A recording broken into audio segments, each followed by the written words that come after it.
Hey, what's going on, guys? It's the Lego Mandalorian here, and I cannot believe this, but I am actually excited for an upcoming Star Wars project. So, this is pretty rare considering all the drama that's going on with Lucasfilm, the Star Wars movies, and everything else, but The Mandalorian actually looks really, really good.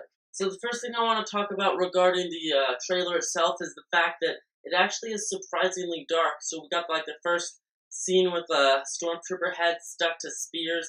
Then we got another scene of the Mandalorian himself about to like almost amputate this one alien guy's head, like indirectly.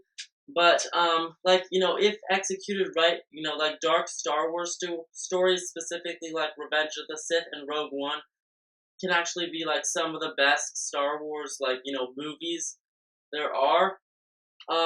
But like also we got things like there's like his actually he has this droid, this IG-88 droid, like this one I got right here.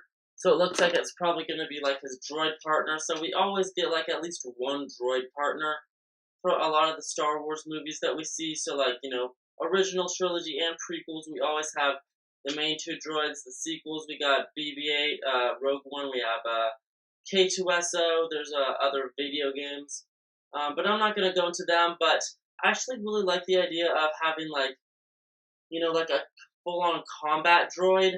That's a droid that we've already seen, like the IG units. I'm not sure if that's specifically what they're called, but like we did get to see this with K2SO, where like he can actually fight.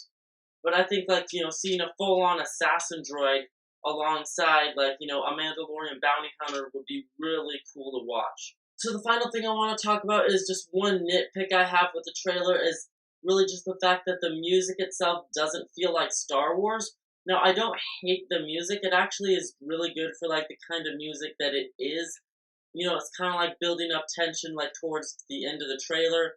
But like the only problem really is that there is like it's not really Star Wars. We don't really get to see like the symphony horns that we're used to in most Star Wars movies and shows. And then there's also the thing that is like there's little to no dialogue at all in the trailer itself. But I think that was pretty cool. And then there's like one final thing I want to talk about is Death Troopers. Death Troopers are back. Now, Death Troopers, I really liked the Death Troopers in Rogue One. There's a lot of things I really did like in Rogue One. That actually fits with the original trilogy. One of those is the Death Troopers. Now, it is surprising that this is supposedly taking place 9 years after Return of the Jedi, and like the Empire is like it doesn't really have much power at all. The rebellion has kind of been formed into the New Republic, so I think that would also be cool to see like how like all these old Empire like battalions, you could say, because it's probably super divided, or maybe it is united, but it's not. It just doesn't have any influence and is a lot smaller. So it's kind of like what we see with like the Trade Federation and like the battle droids.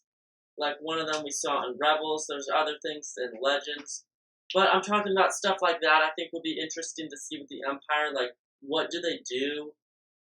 Now that they've lost, they have no more political power.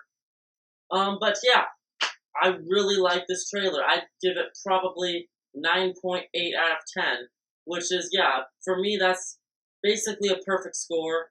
Now, I mean, there is the music issue that I talked about, but I think if it's done properly, it could be still pretty good music, just not, Star Wars familiar. But anyway, let me know, what do you think of the Star Wars Mandalorian trailer in the comment section below. And anyway, if you like this video, you can give it a like. If you want to see more of this kind of content, you can subscribe. And I'll see you guys next time.